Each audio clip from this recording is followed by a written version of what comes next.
এক বিচারপতি অসুস্থ থাকায় আন্দোলনকারীদের উপর গুলি না চালানোর নির্দেশনা ও কোটা বিরোধী আন্দোলনে ৬ জন সমন্বয়কের ডিবি হেফাজত থেকে মুক্তির নির্দেশনা চেয়ে রিটের শুনানি আজ হচ্ছে না।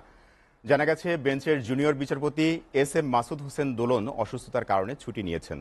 বিচারপতি মোস্তফা জামান ইসলাম ও বিচারপতি এস এম মাসুদ হোসেন দোলনের হাইকোর্ট বেঞ্চে রিট আবেদনটি শুনানির দিন ধার্য ছিল।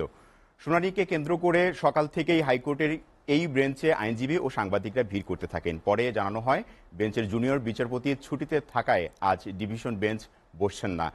এদিকে কোটা আন্দোলনকে কেন্দ্র করে সহিংসতায় নিহত 4 শিশুর মৃত্যুর ঘটনায় বিচার বিভাগীয় তদন্ত চেয়ে হাইকোর্টে এই রিট করা হয়েছে। তৃণমূল বিএনপির মহাসচিব ও সুপ্রিম কোর্টের আইনজীবী তৈমুর আলম খন্দকার আজ এই রিট দায়ের করেন। এতে নিহত প্রত্যেক পরিবারের জন্য 1 কোটি টাকা করে ক্ষতিপূরণ দেওয়ার নির্দেশনা চাওয়া হয়েছে। বিচারপতি মোস্তফা জামান ইসলামের নেতৃত্বাধীন বেঞ্চে আগামীকাল রিট আবেদনের উপর শুনানি হতে পারে।